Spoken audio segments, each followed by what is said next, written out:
여러분, 이런 사람을 아십니까? 누가 봐도 눌리고 살고, 누가 봐도 당하고 살고, 누가 봐도 착하기만 해서 세상 물정 모르는 것처럼 보이는 사람. 그 사람을 주변 사람들은 이렇게 부릅니다. 바보라고, 머리가 모자란다고, 쓸모는 있는데 이용은 할 수 있겠다고. 그런데 오늘 이야기의 두 주인공은 그 이름을 오히려 무기로 씁니다. 바보처럼 보이는 것이 가장 안전한 가면이라는 것을 알고 있었던 아내. 그리고 진짜 바보인 줄 알았는데 사실은 그 아내를 가장 먼저 알아본 남편.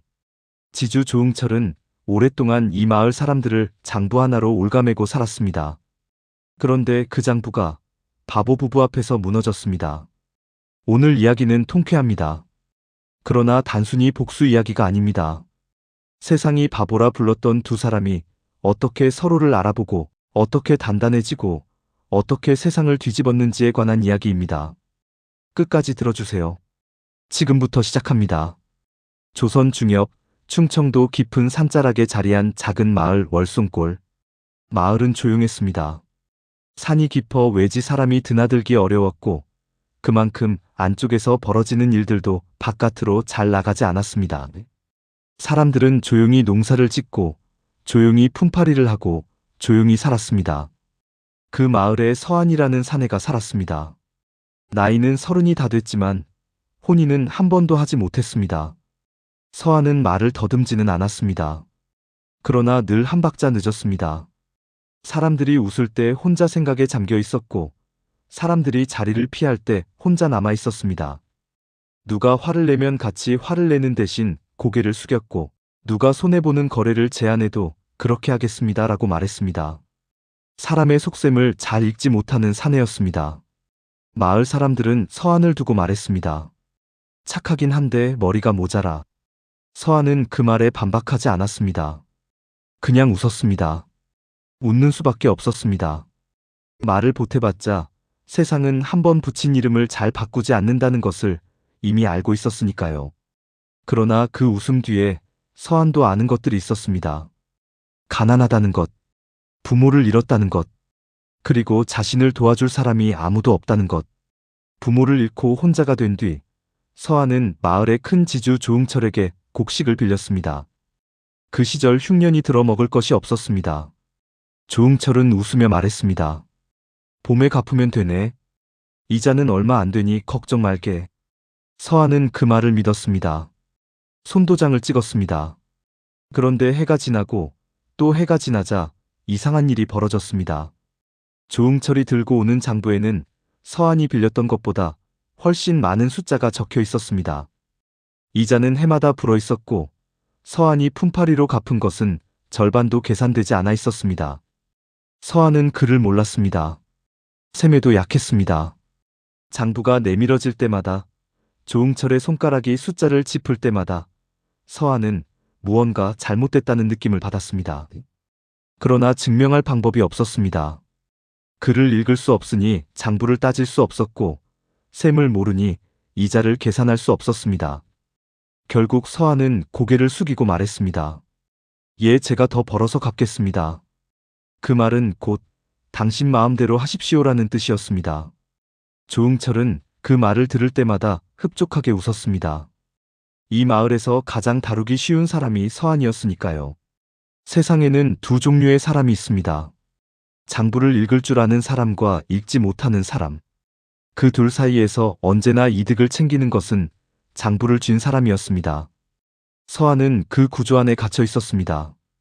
빠져나오려면 장부를 읽는 법을 배우거나 아니면 대신 읽어줄 사람이 필요했습니다. 그러나 서한에게 그런 사람은 없었습니다. 아직은. 그런 서한에게 혼처가 들어온 것은 마을 사람들조차 뜻밖이라고 여길 만큼 갑작스러운 일이었습니다. 이웃 고을에서 온 연하라는 여인이었습니다. 나이는 26.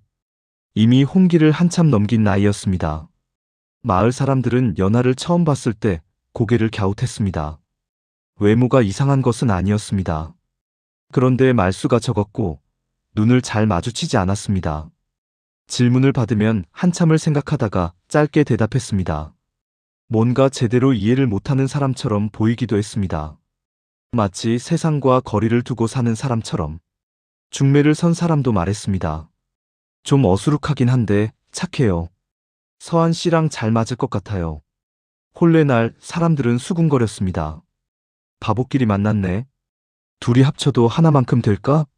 저 집은 앞으로 평생 누가 뜯어먹어도 모르겠네. 서한은 그 말들을 들으며 웃었습니다. 웃는 수밖에 없었습니다. 연하도 고개를 숙이고 있었습니다. 그런데 신방에 들고 촛불 아래에서 처음 마주 앉은 그 밤에 서한은 놀라게 됩니다. 신방은 조용했습니다. 바깥에서 사람들이 떠드는 소리가 멀리 들렸습니다. 방 안은 촛불 하나가 켜져 있었습니다. 서한은 무슨 말을 해야 할지 몰라 그냥 앉아 있었습니다. 그때 연하가 먼저 입을 열었습니다. 서방님, 조응철에게 진 빚이 얼마입니까? 서한은 그 질문에 순간 숨이 멎었습니다. 혼례 첫날 밤에 혼인 축하 한마디도 없이 처음 꺼낸 말이 빚이었습니다. 그걸 어떻게? 연하는 대답 대신 보자기에서 얇은 종이 묶음을 꺼냈습니다. 거기에는 숫자와 글자가 빼곡히 적혀 있었습니다. 서한은 읽을 수 없었지만 그 글들이 아무렇게나 쓰인 것이 아니라는 것만큼은 느낄 수 있었습니다. 연하는 촛불에 종이를 가까이 대고 조용히 읽기 시작했습니다. 서방님이 빌린 곡식은 30석. 하지만 장부에는 40석이 적혀 있습니다. 이자는 해마다 한 석씩 늘었고 서방님이 품팔이한 날은 절반밖에 계산되지 않았습니다. 서한의 손이 떨렸습니다. 그 숫자들은 그가 몇 년 동안 느꼈던 불안의 정체였습니다. 무언가 잘못됐다는 느낌. 그런데 말할 수 없었던 그것.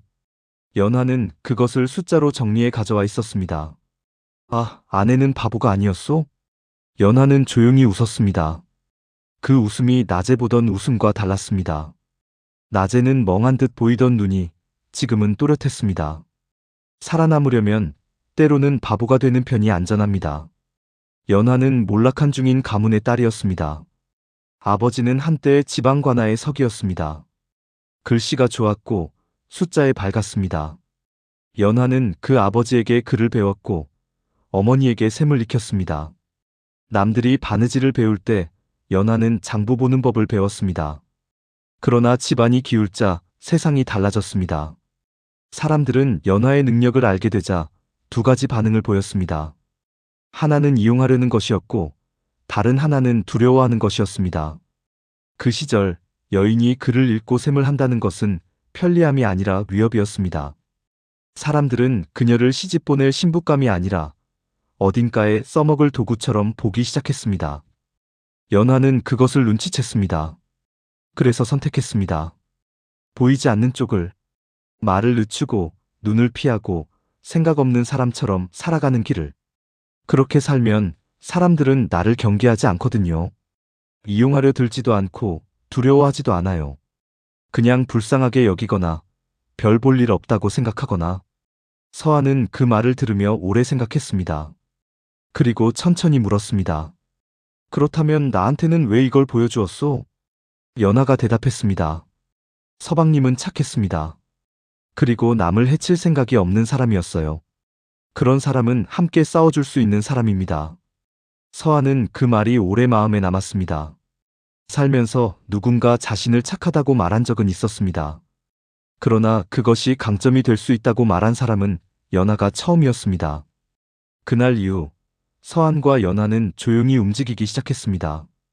겉으로는 여전히 바보 부부였습니다. 서한은 조응철 앞에서 여전히 고개를 숙였습니다. 장부를 내밀면 예, 그렇군요라고 했고 이자가 늘었다고 해도 더 열심히 갚겠습니다라고 말했습니다. 조응철은 여전히 서한을 다루기 가장 쉬운 사람으로 여겼습니다. 연하는 장터에 나가면 숫자를 세는 흉내도 제대로 내지 못하는 척했습니다. 누군가 값을 물어보면 손가락을 꼽아가며 한참을 더하다가 틀리는 척했습니다. 사람들은 그런 연하를 보며 혀를 찼습니다. 저 여편네도 서한이랑 똑같네. 바보 부부. 그러나 밤이 되면 달랐습니다. 연하는 서한이 일한 날짜와 시간을 모두 기록했습니다. 어느 날 몇 짐을 졌고 어느 날 몇 시간을 일했는지를 쌀 한 줌의 가치와 대조했습니다. 장터에서 들은 이야기들도 정리했습니다. 다른 집 사람들이 조응철에게 얼마를 빌렸고 얼마를 갚았다고 하는데 아직도 장부엔 더 많은 빚이 남아있다는 말들. 그리고 서한은 그 기록들을 모으는 일을 도왔습니다. 글을 쓰지는 못했지만 기억력은 좋았습니다. 누가 어느 날 얼마를 빌렸다는 이야기, 언제 갚았다는 이야기를 연화에게 전해주었습니다. 연화는 그것을 받아 적었습니다. 조응철에게 당한 사람이 서한만이 아니었습니다. 마을에서 셋, 이웃마을에서 둘, 그리고 이름을 밝히기 꺼려했지만 속사정을 털어놓은 사람들이 몇 더 있었습니다. 어떤 사람은 밭을 이미 빼앗겼고 어떤 사람은 아들을 몇 해째 조응철 집에 종처럼 부리고 있었습니다. 어떤 할머니는 갚을 것도 없는데 아직도 빚이 남아있다며 눈물을 훔쳤습니다. 그들 모두에게 공통점이 있었습니다. 아무도 말하지 않았다는 것입니다. 괜히 나섰다가 더 큰일 난다는 두려움 때문이었습니다. 조응철은 이 고을에서 힘이 있는 사람이었고 관아에도 줄이 닿아 있다는 소문이 있었습니다. 그에게 맞섰다가 잘못되면 살 길이 막힌다는 생각이 사람들을 짓누르고 있었습니다. 연화는 그들을 설득하지 않았습니다. 설득하려 했다면 더 두려움만 키웠을 겁니다. 연화는 그냥 들었습니다. 그리고 기록했습니다. 이름도 적지 않고 날짜와 숫자만. 증거가 쌓이면 말이 필요 없어집니다. 숫자가 말을 하니까요. 결정적인 날이 왔습니다. 조응철이 서한의 집을 찾아왔습니다. 그날도 장부를 들고 왔습니다. 그러나 이번에는 장부만이 아니었습니다. 서한, 내 빚이 이제 쌓일 대로 쌓였다. 밭새 맞이기를 넘겨라. 그것으로 빚을 정리하자. 서한의 얼굴이 굳었습니다. 그 밭은 부모가 남겨준 것이었습니다. 척박하지만 서한이 매년 거기서 거두는 곡식이 없으면 겨울을 날 수 없었습니다. 그 밭을 잃으면 땅 한 평 없는 사람이 되는 것이었습니다. 서한은 조응철을 바라봤습니다. 그리고 처음으로 고개를 숙이지 않았습니다. 아내와 상의하겠습니다. 조응철이 비웃었습니다. 아내와? 그 바보 여편네랑? 하. 서한은 웃지 않았습니다. 그날 밤 연화가 말했습니다. 이제 충분합니다. 다음 날 아침 마을 이장과 몇몇 사람들이 서한의 집에 모였습니다. 연화는 더 이상 고개를 숙이지 않았습니다. 그동안 쌓아온 종이들을 펼쳤습니다. 첫 번째 종이, 두 번째 종이, 세 번째 종이. 하나씩 펼쳐지는 종이마다 날짜와 숫자가 가득했습니다. 서방님이 처음 빌린 곡식은 30석입니다. 그런데 장부에는 40석이 적혀 있습니다. 사람들이 조용해졌습니다. 서방님이 이날 품팔이를 했습니다. 이날들의 품삯을 합산하면 10석이 넘습니다. 그런데 장부에는 5석도 계산되지 않았습니다.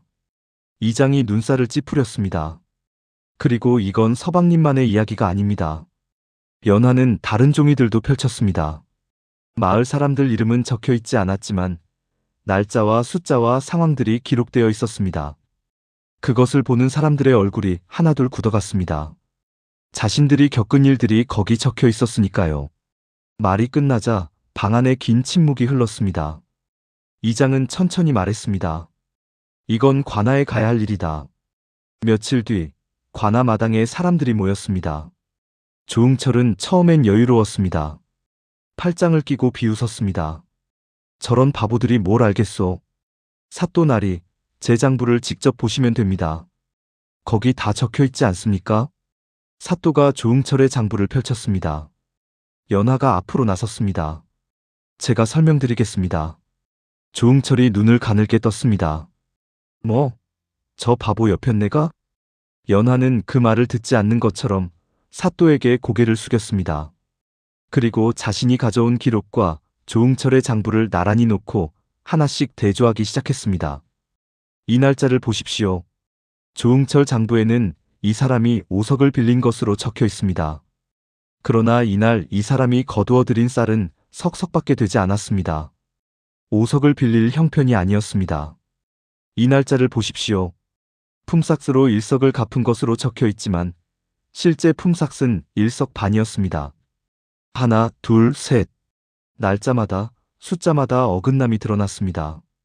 조응철의 여유로운 얼굴이 조금씩 굳어갔습니다. 처음엔 비웃음이 있었는데 그 비웃음이 점점 사라졌습니다. 그리고 나중엔 입술을 깨물기 시작했습니다. 마당에 있던 사람들이 웅성거렸습니다. 연화는 멈추지 않았습니다. 마지막 종이까지 펼쳤습니다. 그 종이에는 지난 몇 해 동안의 계산이 모두 정리되어 있었습니다. 조응철이 부당하게 취한 곡식이 얼마인지, 그 값이 얼마인지가 적혀 있었습니다. 사또가 두 장부를 번갈아 보았습니다. 오래 들여다봤습니다. 그리고 사또가 물었습니다. 이 모든 계산을 누가 했느냐? 연화는 고개를 들었습니다. 제가 했습니다. 사또는 잠시 연화를 바라봤습니다. 처음 본 순간과 지금의 눈빛이 달랐습니다. 바보가 아니라 지혜로운 자로구나. 그 한마디에 마당이 조용해졌습니다. 조응철은 마지막으로 버텼습니다. 이건 모두 꾸며낸 것입니다.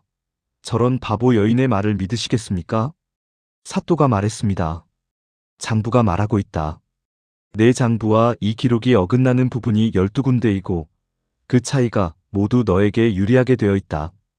우연으로 12번이 가능하겠느냐? 조응철은 입을 다물었습니다. 게다가 이 기록은 한 사람의 것이 아니다. 마을 여러 사람의 사정이 담겨 있다. 이 정도면 오히려 네가 오랫동안 치밀하게 속여온 것이 아닌가. 마당에 있던 사람들이 웅성거렸습니다. 조응철은 이를 악물었습니다. 그리고 마지막 카드를 꺼냈습니다. 사또나리, 저 여인은 글깨나 읽는다고 마을을 어지럽히는 위험한 자입니다. 여인이 장부를 들고 관아 마당에 선다는 것이 말이 됩니까? 사또가 조응철을 바라봤습니다. 나는 방금 이 자리에서 그 여인의 계산이 내 장부의 거짓을 12군데나 드러냈다는 것을 보았다. 그것이 말이 되느냐 안 되느냐를 따지기 전에 내 장부가 말이 되느냐를 먼저 따지겠다. 조응철의 입이 닫혔습니다. 판결이 내려졌습니다. 조응철은 곤장을 맞고 부당하게 취한 곡식과 재물을 모두 돌려주라는 명이 떨어졌습니다. 장부는 다시 작성하고 앞으로 부당한 이자를 물리면 더 무거운 벌을 받게 될 것이라는 경고도 함께였습니다. 곤장 소리가 마당에 울렸습니다. 서한은 그 소리를 들으며 가만히 서 있었습니다.